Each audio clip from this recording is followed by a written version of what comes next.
neither let us commit fornication, as some of them committed, and fell in one day 320,000.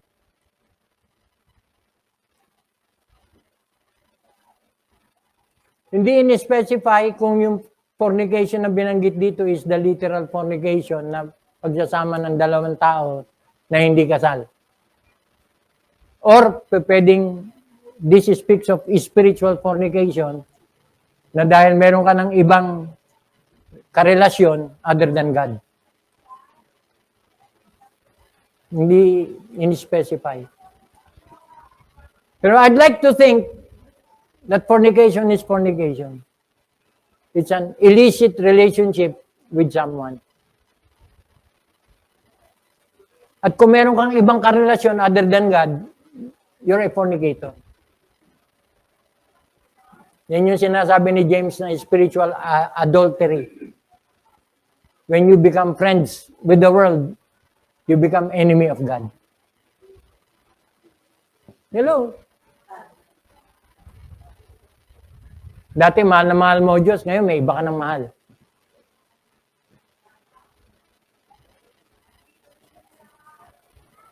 Bakit naging guilty ka ng fornication? Eh kasi dati ang Diyos ang kasama mo, ngayon iba na. Hindi ka na maligaya sa piling ng Diyos, maligaya ka sa piling ng iba. Hello? 23,000 yung namatay. At may binasa akong commentary, isama mo pa yung mga spiritual leaders during that time, aabot ng 24,000. Hindi ka konti yun. Para mamatay ng isang araw. Sabay-sabay. Ito na. Neither murmur.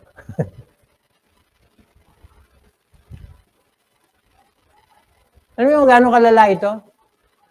So sobrang lala nito, ang panalangin ni Moses sa Diyos, Lord, patayin mo na ako! Hindi ko pa naman naranasan yun. Nag-pray ako sa Lord na patayin na ako kasi ang tigas ng ulo ng mga membro. Hindi ko pa naman naranasan yun. Pero yun yung naging dahilan kung bakit bumuka ang lupa, nilamon yung mga marireklamo. Kasama rin yung pinsan ni Moses.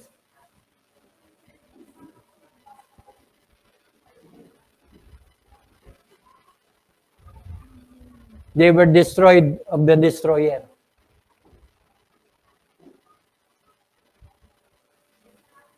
How were they destroyed? Kinuha sila ng buhay.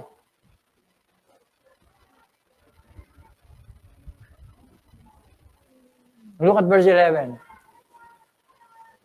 Gano'ng kahalaga itong pangangaral na ito? Gano'ng kahalaga? Verse 11. Now all these things happened unto them for examples. Para maging halimbawa, maging huwaran. And they were written for our admonition. Underline the word, our admonition. Huwag ka na magturo ng iba, kasama ka ron. What is admonition? Admonition is a serious, authoritative counsel and warning. Yun yung admonition. Pag pinagsabihan ka, lalo na ng nakakatanda sa'yo, o lalo na ng magulang mo, o lalo na ng pastor mo, pakinggan mo. Why? Kasi it is serious. Yun yung dahilan ko bakit we are spending time analyzing ano ba kasalanan ng Israel. Yun lang. Murmuring and disputing. Murmuring kasi binanggit. Ngayon. Saan yung disputing dyan? Yung lahat ng kasalanan ng iba. Disputing yun. Why? Kasi ipinilit mo. Ito gusto ko. Sasabi lang ng Diyos, wag yan, wag yan, wag yan, wag yan. Eh hindi, ito gusto ko eh. And every time may mangyayari sa Israel, is a result ng pagpipilit niya doon sa gusto niya. Kumusta naman tayo? Is the feeling mutual?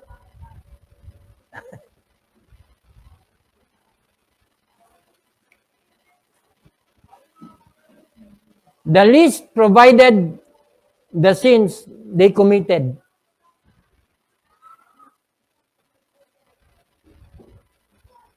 Doon sa talatang 6 hanggang 11, binigay yung listahan. Actually, hindi ko alam kung kompleto yan, pero sapat na para maging halimbawa na hindi natin dapat ipilit na nung tayo naging Kristiyano, wala tayong ibang hangarin kundi paligayahin ng sarili natin. Kasi kung meron mang unang-unang dahilan na nais natin maglingkod ng katanggap-tanggap at kaaya-aya sa Lord, is because gusto natin siyang bigyang kasiyahan. Siya. Hindi tayo. Hello? Kaya yung katwiran na, huwag mo akong pakialaman, ito gusto ko eh.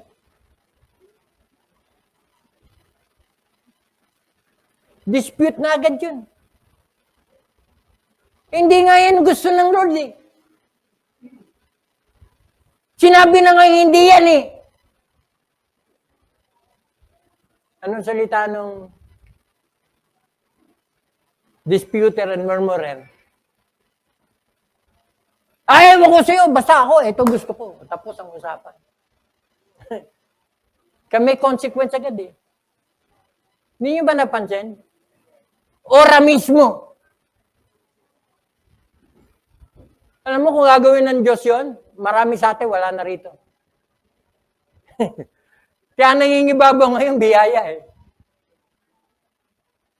Kasi kung masusunod yung Old Testament, katulad nung nangyari sa Israel, eh marami sa atin, wala na rito.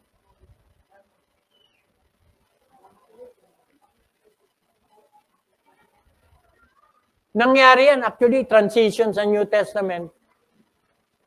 Yung mag-asawa nagsinungaling sa Holy Spirit.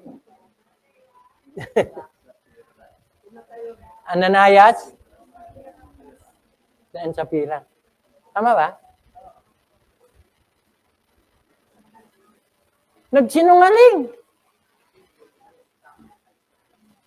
Manong hindi na lang sana kumibo para walang kasalanan. Eh hindi.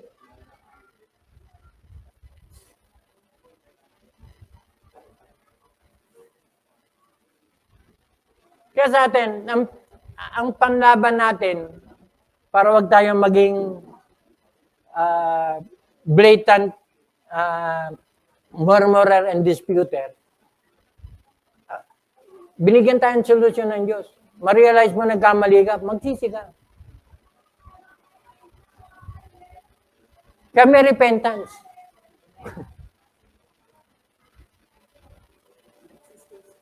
Hindi tinatapos yung usapan. Nagkasala ka! O, pwes! Wala na usapan. Di ba? Ang dali, di ba? Actually, yun yung pinaganan ni Duterte. Kaya siya nakasuhan eh. Hindi ko siya kinakampihan at di ko rin siya kinukondem. Kasi kung di niya ginawa yun, di hanggang ngayon, sandamakmak yung mga... Hanggang ngayon nga, hindi pa rin napuputol eh. Ikinukonekta nga yung mga sabongero eh. Ang gulo talaga ng mundo. Ay! Kaya wag niyo ako pipilitin magkomentaryo. Kasi madadagdagan ng problema natin.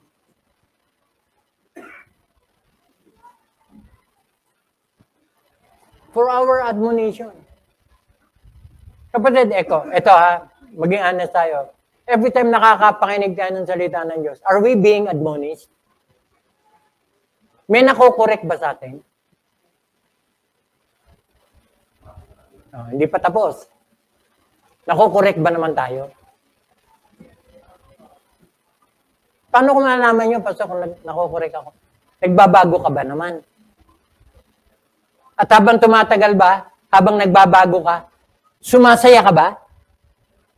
O hanggang ngayon, miserable ka? Ikaw na mamili ron.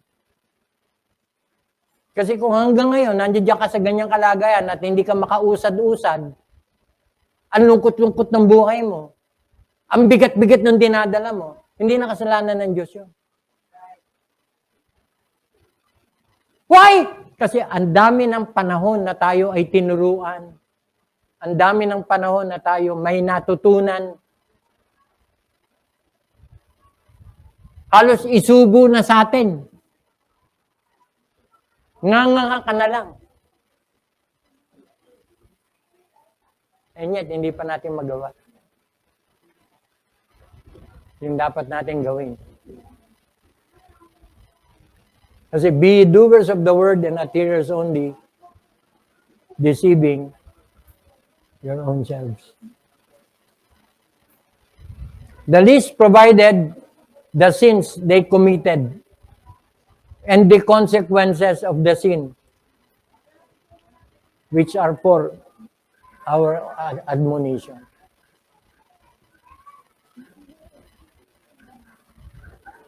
Natututo ba tayo? So every time nakakaramdam tayo ng tama, na tawag mo patama, could it be na gusto lang ng Lord tayo ay maitama? At pag ating naitama, mawawala na yung tama? Kasi, ano yung test na naitama mo na yung mali? Pag narinig mo ulit, at hindi may iwasang mauulit-ulit, kasi mahilig ako magtahi At habang tinatahi ko, bumabalik ako doon sa pinanggalingan, di ba? Huwag naman masamahin yun. Kasi maging yung pagbalik doon sa pinanggalingan, palatandaan na nagiging consistent tayo sa pinag-aaralan. Tama?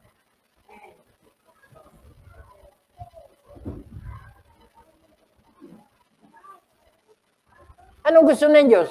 Malungkot tayo, masaya.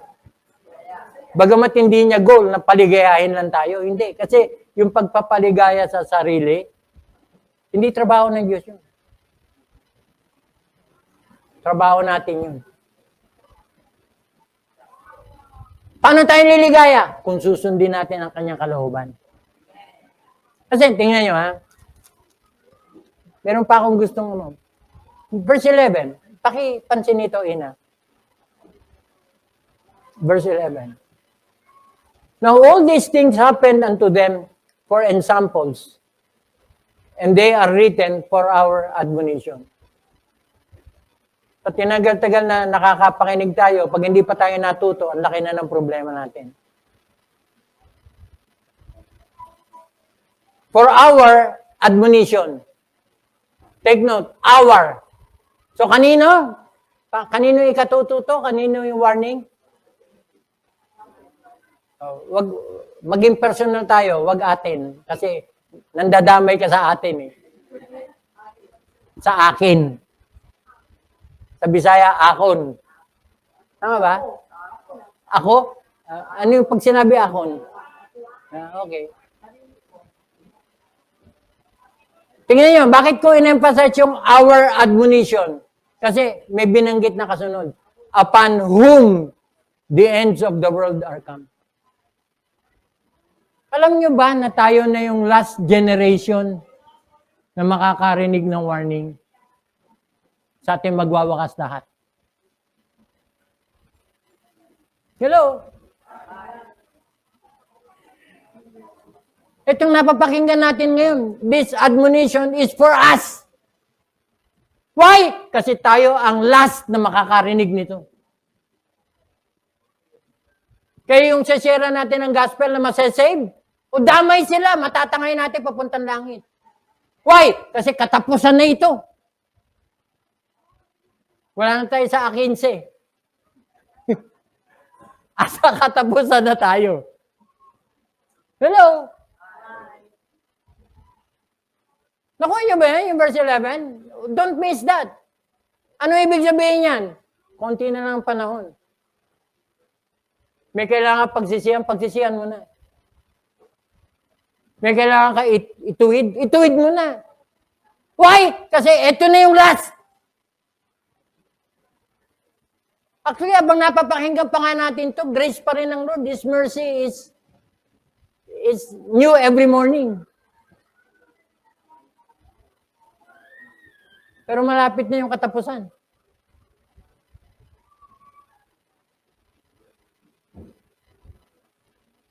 End of the age, sabi sa ibang translation. Upon whom the ends of the world are come. Yung world dyan is age. Yung world dyan, yung panahon. Kasi pagkatapos ng panahon na ito sa lupa, gugunawin ng Lord ng lahat. Magtatayo siya ng panibagong mundo, daigdig, kaharian. Kung perfect yun, bakit kailangan baguhin? Sinira ng kasalanan eh. Kaya yung panglinis niya, hindi na tubig. Apoy. Bakit? Hindi na kayang panlinis ng tubig. I-autoclave na. Yung mga nasa medical practice. Pag autoclave, burning. Sinusunog.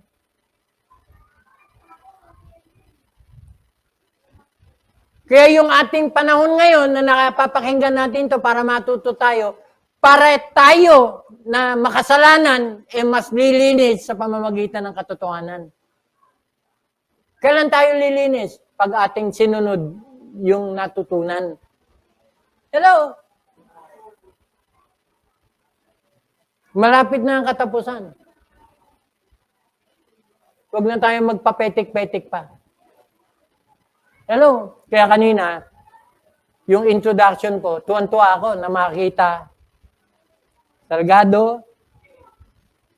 Of course, understandable, wala si Bernie at saka yung pamilya kasi may exam, by the way. Naipag-pray ko ba kanina?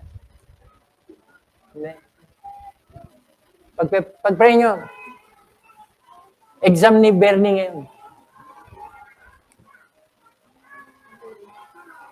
And I'm happy to see the Lumokso family minus EI. Pakisabi kay EI, miss ko siya. And I'm happy to see Otep. Actually, kanina tinext ko si Mami Telma eh. Mami Telma, miss ka na namin. Bagamat iniisip ko, baka naglilinis pa siya ng bahay.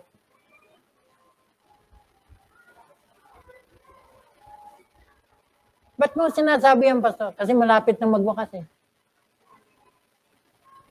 Hope ko lang, wish ko lang, magkakasama pa rin tayo ron. Kasi may pupuntahan tayo. Hello? Hindi tayo nagmamadali. Okay lang. Pero dapat handa tayo. Meron gusto na pumunta? Meron naman gustong nag-aapura na pumunta. Kasi yun yung sinasabi rito sa verse 11. Upon whom are the ends of the world are come. Sa Tagalog, katapusan ng mga panahon.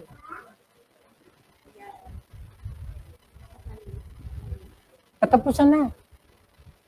Buksan niyo, 1 John chapter 1, chapter 2. 1 John chapter 2, verse 17. Bakit mahalaga itong admonition na ito? Para maiwasan natin yung kasalanan ng Israel. Walang ginawa kundi magreklamo, makipagtalo. Kaya ngayon, wala nang panahon para pagtalunan ng doktrina. Wala nang panahon. Paniwalaan mo na lang yung doktrina. Paniwalaan mo na lang. Huwag ka na makipagtalo. Di ba? Okay ba? Huwag ka na makipagtalo. Hindi na pinagtatalunan ng katotohanan. Pinaniniwalaan na lang yan. Pastor, hindi ko maintindihan eh. Di intindihin mo. Kaya hindi mo maintindihan minsan kasi nakikipagtalo ka. O, tanggalin mo yung pakikipagtalo. Tignan mo kung di maging maliwanag yan. Naintindihan mo ba? Oo, basta naintindihan ko.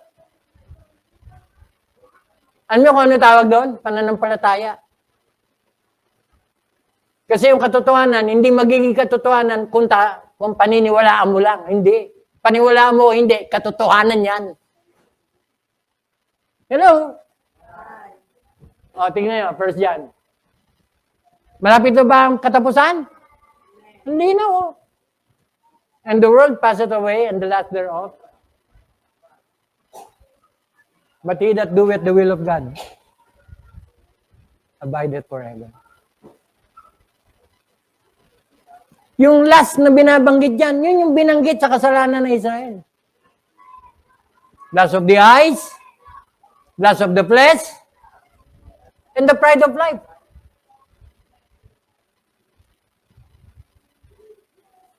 Sumahin mo, i-define mo yung mga kasalanan binanggit sa 1 Corinthians 10. Pasok, lusot, doon sa 1 John chapter 2. The lust of the eyes, the lust of the flesh, and the pride of life. Ando doon lahat yun.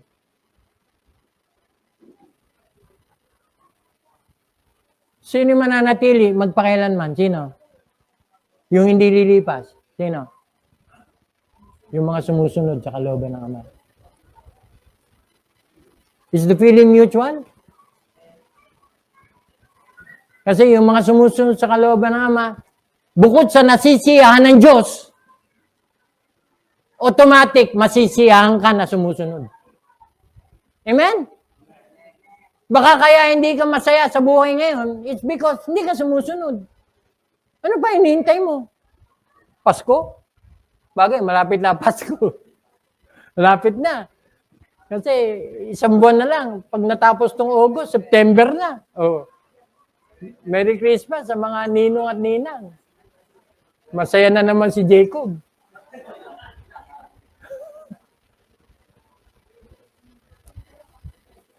He that doeth the will of God abideth forever.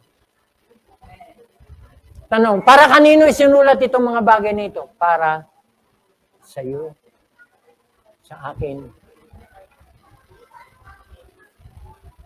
Sa ikatututo, ikatutuwid, ikakabanal natin.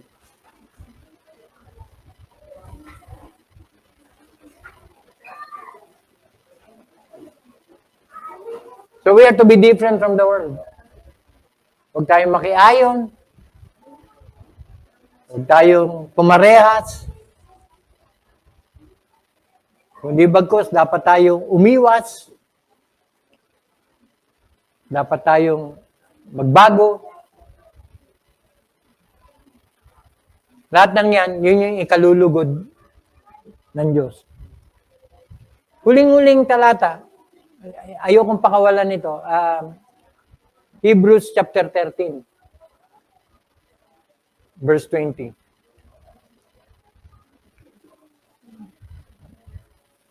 Hebrews 13, 20.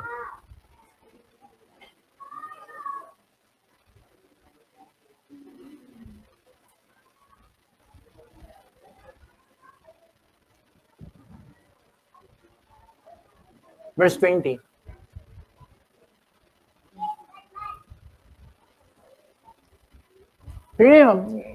I-connecta nyo yung verse 21 sa Philippians chapter 2. It is God which worketh in you, both to will and to do of His good pleasure.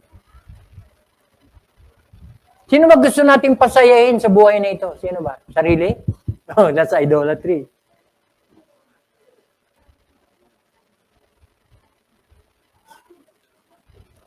Magtatapos ako sa 2 talatang ito. And harinawa, huwag natin kalimutan to. Kasi ito yung secret sa kapayapaan. Gusto mo matahimik buhay mo? Gusto mo maging maligaya sa buhay mo? Gusto mo maging maalwan ang buhay mo? Nasubukan mo naman tumingin sa salamin? Parang pasan mo ang mundo? Bakit? Hindi naman pinapapasan ng mundo eh. Ano sabi? Now the God of peace that brought again from the dead our Lord Jesus Christ, that great shepherd of the sheep, through the blood of the everlasting covenant. Look at verse 21. Make you perfect.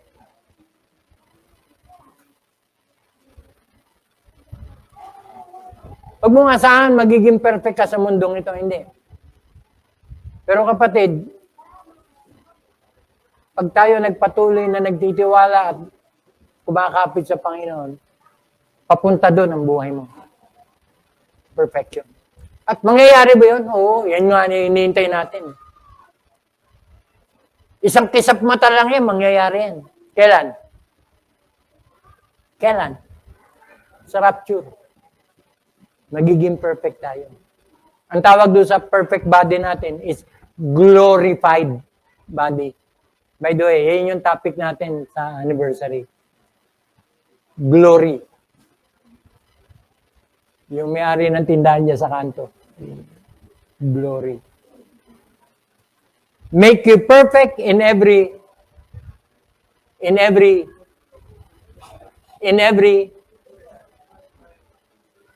good work.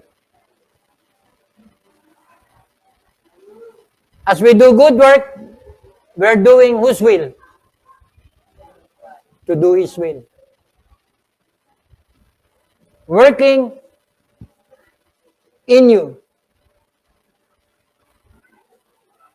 That which is well-pleasing in His sight. So, sino yung gusto natin bigyan kaligayahan? Kanino yung dapat nating sunding kalooban? Sinong tutulong sa atin para magawa? Siya. He will make you perfect in every good work to do His will, working in you. That is which is well-pleasing. How do we know that, Pastor? Balik ako doon sa introduction ko kanina. Maligaya ka ba sa paglilingkod mo?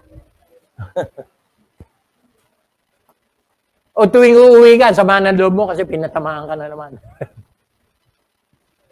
Ay, nako, pag ganun ka ng ganun, wala kang asenso sa buhay. Kasi dapat lampas na tayo ron. Dapat ultimo yung nagtutuwid sa ating mga pangangaral, ikinagagaang na ng ating kalooban, hindi na nakakabigat. Why? Kasi wala ka na ron. Nag-move forward ka na. Malayo ka na. Kaya kung hanggang ngayon, nandiyan ka pa rin sa kalagayan mo at nakatingin ka doon sa mga malayo na, something is wrong. Kasi dapat sabay-sabay tayong nandoon na. Malapit na. Kinakaway na natin yung anghel na magpapatunog ng pakakak. Kinakaway na natin yung anghel na hihiyaw ng come up hither. Yun na lang hinihintay natin. Hello? Andiyan dyan na lahat eh. Nag-aaway yung Thailand at Cambodia. Tama ba? Nag-aaway. Hindi ko alam kung ano pinag-aaway nila. Bigas yata. O, pinagtataluan nila. Gagawin nila 19 pesos yung 20 pesos na bigas. Pinasasaya ko lang kayo. Para maintindihan natin mga kapatid na malapit na. Magbago ka na.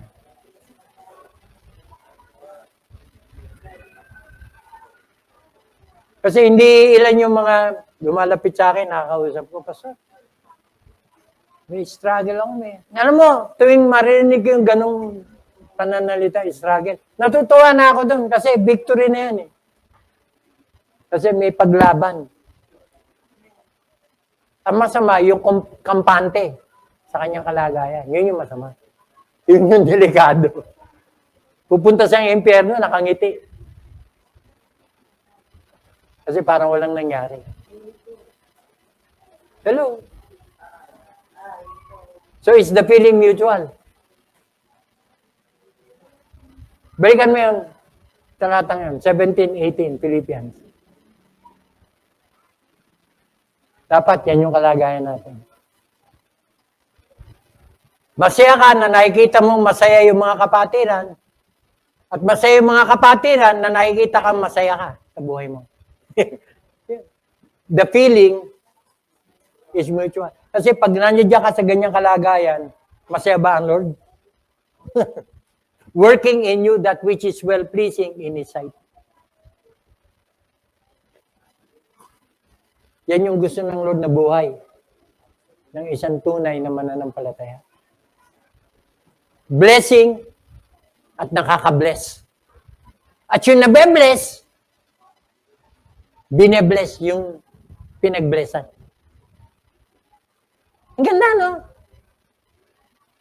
Kumusta naman?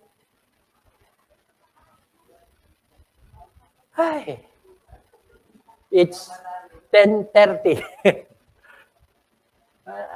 Gusto ko tinitignan niyo rin. At least may tinitignan na ako. Pero sa totoo lang, hindi sapat yung relo para malaman nating malapit na. Kasi lahat ng mga nakikita natin sa mundo, nagpapatunay na malapit, na malapit, na malapit na. Kaya kapatid, kung meron pang dapat ayusin sa buhay, kaya tayo may ganito eh.